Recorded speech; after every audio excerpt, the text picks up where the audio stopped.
వైకుంఠం చూపించిండు. ఇప్పుడేం చేస్తున్నాడు రేవంత్ రెడ్డి వచ్చినాక పెన్షన్లు పెంచలేదు కానీ ఇచ్చే పెన్షన్లు 1,00,000 మందికి కోత పెట్టిండు. 1,00,000 మందికి పెన్షన్ బంద్ అయింది ఇప్పుడు రేవంత్ రెడ్డి వచ్చినాక. పెన్షన్లలో కోత, కరెంటులో కోత, కేసీఆర్ కిట్టులో కోత, ఇవాళ న్యూట్రిషన్ కిట్ లో కోత, విద్యార్థుల ఫీజు రియంబర్స్మెంట్ లో కోత, రైతు బంధుల్లో కోత, ఏది చూసినా కోతలే పెడుతుంటు. అందుకే నువ్వు ఎనుగుల రేవంత్ రెడ్డి కాదు కోతల రేవంత్ రెడ్డివి అంట. వెనకటెక్కడో ఒకసారి మానకొండూరు పోయిన నేను. మానకొండూరు పోయి నువ్వు అరే అన్ని ఎగబెట్టినవా రేవంత్ రెడ్డి, ఆడపిల్లలకు 2,500 ఎగబెట్టినావు, ఆడపిల్లలకు స్కూటీలు ఎగ్గొట్టినావు, తులం బంగారం ఎగ్గొట్టినావు, ఫీజు రియంబర్స్మెంట్ ఎగ్గొట్టినావు అని నేను మాట్లాడినా. ఎగ్గొట్టినావు అని నువ్వు ఎగవేతల రేవంత్ రెడ్డి అయ్యా అన్న. నేను హైదరాబాద్ జరగకముందే నా మీద కేసు పెట్టిరు. ఎందుకు కేసు అంటే రేవంత్ రెడ్డి నువ్వు ఎగవేతల రేవంత్ రెడ్డి అంటవాడు. ఎగవేతల రేవంత్ రెడ్డి అంటే ఆయనకు బాగా నొప్పి అయిందట. నువ్వు ఎగవేట్టినావు కనుక ఎగవేతల రేవంత్ రెడ్డి అన్న. ఇప్పుడు కోతలు పెట్టినావు కనుక కోతల రేవంత్ రెడ్డి అంటున్నా. ఇవాళ మళ్ళీ కేసు పెట్టాడో ఏమో నాకు డౌట్. నేను హైదరాబాద్ వరకు మళ్ళీ ఇవాళ కూడా కేసు అవుతుందని నాకైతే డౌట్ ఉన్నది. పెట్టు ఎన్ని పెడతావు నేను అంటనే ఉంటాం.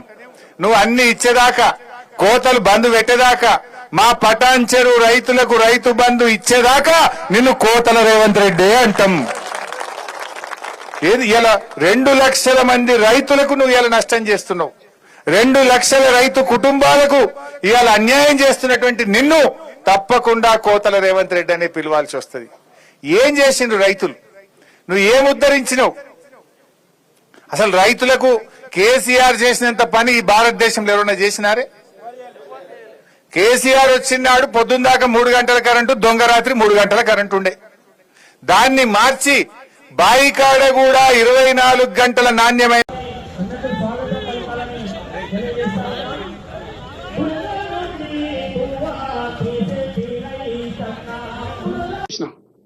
పది పైసలు పిల్లికి కూడా బిచ్చం పెట్టరు. రోడ్డు మీద 10 పైసలు ఒకవేళ కనిపిస్తే కూడా బండి పక్క కాపి రోడ్డు పక్కనాక 10 పైసలు కూడా తీసుకొని జేబులు వేసుకొని పోయే లక్షణాలు ఉన్న మీరు ఈరోజు తెలంగాణ ప్రయోజనాల గురించి మీరు మాట్లాడుతురా? ఈరోజు మాకు బాధ్యత లేదన్నట్టుగా మమ్మల్ని ఏదో బద్నాం చేయాలనే చిల్లర ప్రయత్నం. హరీష్ రావు గారు చిల్లర ప్రయత్నాలు మానేసేయి. చిన్నపిల్లగాని కాదు, నువ్వు 10 సంవత్సరాలు మంత్రిగా పనిచేసినావు, ఉమ్మడి రాష్ట్రంలో మంత్రిగా పనిచేసినావు, వయసు మీద పడ్డది, జుట్టు తెల్లబడ్డది, కొంచెం ఉందాగా వివరించు. వాస్తవాలు ఉంటే మాట్లాడి. ఇవ్వాలి నేను ఇవన్నీ చెప్తున్నా. ఇవాళ ఈ మీటింగ్ మినిట్స్, ఇన్ని పేజీల మీటింగ్ మినిట్స్ ఇవాళ బయట పెడుతుంది. తలకాయ ఎక్కడ పెట్టుకుంటావు హరీష్ రావు గారు? ఎన్ని రోజులు అబద్ధాలతో బతుకుతారు? జీవితాంతం కుటుంబం అంతా అబద్ధాలు చెప్పే బతుకుతారా? మేము మాట్లాడతలేం కదా, మౌనంగా ఉన్నాం కదా అని మా చేతగాని పని అనుకుంటురా? మేం పని చేయాలా? ఈ రోజు ప్రతిపక్షంలో ఉన్నప్పుడు పోరాటం చేసినాం, పాలకపక్షంలో ఉన్నప్పుడు మా బాధ్యత నిర్వహించాలి, పని చేయాలని చెప్పి పని చేయడానికి నిరంతరం ప్రయత్నం చేస్తున్నాం. మేము ఎప్పుడు ఢిల్లీకి వెళ్ళినా ఢిల్లీలో ఏముందా మాకు? ఢిల్లీ కేంద్ర ప్రభుత్వానికి కొన్ని సబ్జెక్ట్స్ ఉంటాయి, రాష్ట్ర ప్రభుత్వానికి కొన్ని సబ్జెక్ట్స్ ఉంటాయి, కేంద్ర రాష్ట్ర ప్రభుత్వాలకు కొన్ని సబ్జెక్ట్స్ ఉంటాయి. కేంద్ర ప్రభుత్వం నుంచి అనుమతులు తెచ్చుకోవాలంటే పొయ్యి కలవకుంటే అనుమతులు ఎట్టకెళ్ళి వస్తాయి? మేము డెట్ రీస్ట్రక్చర్ చేసుకోవాలి. నువ్వు అడ్డగోలుగా 11% అప్పులు తెచ్చినావు. దాన్ని 7% తగ్గించాలంటే కేంద్ర మంత్రిని కలవాల్సిన అవసరం లేదా? ఎన్విరాన్మెంటల్ ఇష్యూస్ లో రోడ్లు, చిన్న రోడ్లు కూడా ఫారెస్ట్ ఏరియాలో 10 ఏళ్ల నుంచి రోడ్లు ఆగిపోయినాయి. ఎన్విరాన్మెంట్ మినిస్టర్ని కలవకుంటే అనుమతులు వస్తే ఈ రోజు రీజనల్ రింగ్ రోడ్ మనం నిర్మించుకోవాలనుకుంటున్నా, మంత్రిని సర్ఫేస్ మినిస్టర్ని కలవకుంటే అనుమతులు వస్తే ఈ రోజు మెట్రో అనుమతి తెచ్చుకోవాలనుకున్నాం, ప్రధానమంత్రిని కలవకుంటే మెట్రో అనుమతి వస్తుందా? పోతలు జూరాల నుంచి తీసుకుందామని అంటే ఎవడా మీకు చెప్పినట్టు జూరాల నుంచి చిన్నారెడ్డి నీకు తలకాయ లేదు, తల ఆడబెట్టుకుంటామని చిన్నారెడ్డిని తిట్టి అడిగిపోయాడు. జూరాల అనేది హెడ్. కృష్ణానది జలాలు మొట్టమొదట అలంపూరు జూరాల దగ్గర ఎంటర్ అయినట్టే తెలంగాణకు తీసుకుంటే శ్రీశైలంలో బ్యాక్ వాటర్స్ లో పోతిరెడ్డిపాడో లేకపోతే రాయలసీమనో ముచ్చమర్రో తీసుకోవడానికి అవకాశమే లేకపోతుండే. ఈరోజు జూరాలలో ఎంటర్ అయిన కర్ణాటక నుంచి వచ్చిన నీళ్లు అలా తిరిగి రాయలసీమకు పోయి మళ్ళీ తెలంగాణకు వస్తున్నాయి. అక్కడి పోగానే వెనకటికి నంద్యాల ఘాట్లో దారి దోపిడీ చేస్తాం, లారీల లోడ్ పోతూనే ఉంటుంది, లారీస్ చిన్న పోతూనే ఉంటాయి, పైనుంచి సంచులు మాయమైతేనే ఉంటాయి. ఇవాళ రాయలసీమ లిఫ్ట్, పోతిరెడ్డిపాడు, ఇవాళ ముచ్చమరి, ఆ ప్రాంతానికి పోయిన నీళ్ళు అక్కడికక్కడనే మాయమైపోతున్నాయి. ఎక్కడ పోయినా తెల్లారులే చూసే వరకాలు ఏమి కనిపిస్తలేవు. రాత్రి చూస్తే శ్రీశైలం నిండుకుంటుంది, తెల్లారి వరకాల కాలిక్కుంటే 10 ఏళ్లలో మీరేం చేసిండ్రు? ఇలా ప్రాజెక్టులు పూర్తి చేయడానికి ఖర్చు పెడదామంటే నిధులు లేవు. నీళ్ళు ఆగుతలేవు, అవి కిందికి పోతూనే ఉన్నాయి. ఇగో కింద నీళ్లు ఉన్నాయి కదా, నేను ఎత్తుకపోతాను, ఆయన తయారైండు. సరిగ్గా చూడు, రేపు పొద్దుగాల చంద్రబాబు నాయుడు గారు ఈ మీటింగ్ మినిట్స్ తీసుకొస్తాడు. వాళ్ళు వీళ్ళు కాదు, చంద్రశేఖరరావు గారు చెప్పారు 3000 టీఎంసీలు సముద్రంలో పోతున్నాయి, తెలంగాణ వాళ్ళకి ఏ నష్టం ఉందా, సముద్రంలో నేను కొన్ని తీసుకొని బాగుపడతా అంటే మీకేం కష్టం వచ్చింది, మా చంద్రశేఖరరావు మంచోడే కానీ రేవంత్ రెడ్డి ఎందుకు ఇట్లా చెప్తున్నాడు అని ఆయన తయారవుతాడు. అందుకే మీడియా మిత్రులారా, ఈరోజు స్పష్టంగా రాజకీయాలకు అతీతంగా మనందరం ఒక దగ్గర కూర్చొని చర్చించుకొని ముందుకు కోట్లు టింగ్ టింగ్ టింగ్ అనుకుంటూ నా రైతన్నుల ఖాతాలో జమ అవుతుంది. కానీ నేను 6 అడుగుల అందగాడని ఒక అందగాడు ఉన్నాడు, మాజీ మంత్రి. నిన్న ఒక దగ్గర ఒక ధర్నా చేస్తూ ఫ్లెక్సీలు పెట్టుకొని ప్లే కార్డులు పెట్టుకొని రప్ప రప్ప రప్పట. ఏంటి రప్ప రప్ప రప్ప? దేనికి రప్ప రప్ప రప్ప? ఏం చేయాలనుకుంటున్నావు? ఈ రాష్ట్రాన్ని ప్రశాంతంగా శాంతి భద్రతలతో ఉన్న ఈ తెలంగాణ రాష్ట్రాన్ని ఫ్యాక్షన్ రాష్ట్రంగా తయారు చేయాలనుకుంటున్నావా? ఏంది నీ అసలు ఉద్దేశం? ఏమి పేదోడికి ఇబ్బంది అయిందని రప్ప రప్ప రప్పండి, టింగ్ టింగ్ టింగ్ న డబ్బులు పడుతున్నందుక రప్ప రప్ప? ప్రజల శాంతి భద్రతల్ని కాపాడే దాంట్లో ఈ ప్రభుత్వానికి చిత్తశుద్ధి ఉంది.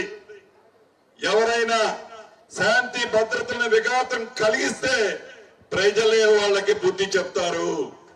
గతంలో చెప్పారు, మళ్ళీ చెప్తారు. అంతేకాదు, ఇందాక మా ఇల్లన్న చెప్పినట్లు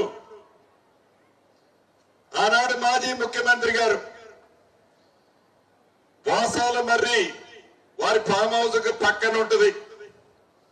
వారి ఫామ్ హౌస్ కి 4 లైన్ రోడ్ వేయటం కోసం నేను ముఖ్యమంత్రిని, మీ గ్రామాన్ని దత్తత తీసుకుంటున్నా, అడ్డం వచ్చే ఇళ్ళన్నీ కూడా మంచి భవంతులు కడతానని నమ్మబలికి ఆ రోడ్డుకి అడ్డం వచ్చే ఇళ్ళన్నీ పడగొట్టి ప్రభుత్వ సొమ్ముతో మంచిగా ఆ ఊరు ఒక రోజు వెళ్ళి ఆగబాబని పక్కన కూర్చోబెట్టుకొని భోజనం పెట్టి, అసలు ఆయనకు నిజంగా వాళ్ళ మైండ్ ఎక్కడ పోతుందో అర్థమవుతలేదు. మొట్టమొదటి హామీ రాష్ట్రంలో దళితుడిని మోసం చేసిర్రు, ముఖ్యమంత్రి చేస్తా అని, 3 ఎకరాలు ఇస్తా అని, నిరుద్యోగ వృత్తి అని వాళ్ళు చెప్పిండ్రు. ఫస్ట్ బడ్జెట్లో కూడా పెట్టిర్రు. అదేవిధంగా ఇంటికో ఉద్యోగం అన్నారు. 10 ఏళ్ళు అయింది, పరిష్కరించలేదు. మేము వచ్చి 10 రోజులు కాకముందే మమ్మల్ని ఈ రకంగా బదనాం చేస్తున్నారంటే కాంగ్రెస్ పార్టీ మీద ప్రజలలో ఉన్నటువంటి నమ్మకము, పెరుగుతున్నటువంటి అభిమానాన్ని చూసి సహించలేక ఇలాంటి దుర్మార్గపు దుష్ప్రచారాలు చేస్తున్నారు. మేము ఒక్కొక్క అడిగి వేస్తూనే ఉంటాం. కనీసం విధి విధానాలు కూడా రూపొందించుకోకుండా ఈ రకంగా దుర్మార్గపు మాటలు మాట్లాడుతున్నారంటే మీరు అర్థం చేసుకోవాలి. ఇవాళ పార్టీ అదే అంటున్నా, అలాది ఎంతసేపు కూల్చడం, కాల్చడం, ఇట్లాంటి పనులే తప్ప రాష్ట్రాన్ని నిలబెట్టింది ఎక్కడుంది? వాళ్ళు ఎంతసేపు ఇక్కడటువంటి సంపద అంతా దోచుకోవడం, వాళ్ళ అవసరాలకు, వాళ్ళ సొంత ప్రయోజనాలకు, వాళ్ళకి నచ్చిన పథకాలకు వాడుకోవడం, పథకాల పేరు మీద కమిషన్లు పొందడం తప్ప ఇంకేం చేసిర్రు? కాబట్టి ఇంత దుర్మార్గం అంటే ఒక రాజ్యాంగం ద్వారా అంటే ఒక ప్రజాస్వామికబద్ధంగా ఎన్నికైనటువంటి ప్రభుత్వాన్ని కూలుస్తాం అనేటువంటి దుర్మార్గమైనటువంటి మాటలు మాట్లాడుతున్నారంటే వీళ్ళ కడుపు మంట ఎంత ఉందో ఒక్కసారి అర్థం చేసుకోండి. ప్రజల కోసం కాదు, వాళ్ళు పదవులు లేకుంటే 10 రోజులు కూడా బతకలేకపోతున్నారు అనేది దీన్ని బట్టి అర్థమవుతుంది. మహిళలు ఎంతో సంతోషంగా ఎక్కే బస్సు ఇవాళ ములుగు నుంచి హైదరాబాద్ రావాలి. మరి ఆటోలో ఇక్కడ దాకా రాగలుగుతారా? ఇవాళ ఆటో వాళ్ళని రెచ్చగొడుతున్నారు. అందుకనే మహిళలు కూడా అర్థం చేసుకుంటున్నారు. అంటే ఒక మహిళ బయటికి రావడానికి కూడా వాళ్ళకి స్వేచ్ఛ దొరకడం, వాళ్ళకి ఆర్థిక స్వేచ్ఛ దొరకడం ఈ యొక్క ఫ్యూడల్ మెంటాలిటీ కలిగినటువంటి పార్టీకి, ఈ బీఆర్ఎస్ పార్టీకి నచ్చడం లేదు. అందుకనే ఎక్కడ మేము ఎగ్గొట్టినాము, ఎక్కడ అసలు మాకు 100 రోజులు టైం ఉంది. మీరు గతంలో అసెంబ్లీ సమావేశం పెట్టడానికే ఎన్నికైన తర్వాత 1 రోజుల పైన తీసుకున్నారు ప్రమాణ స్వీకారాలు చేయడానికే. అంటే మరి మేము వెంటనే ఒక్కొక్క అడుగు వేస్తూనే ఉన్నాము. ఇంత దుర్మార్గంగా మాట్లాడము. అవే హామీలు మీరు కూడా ఇచ్చిర్రు.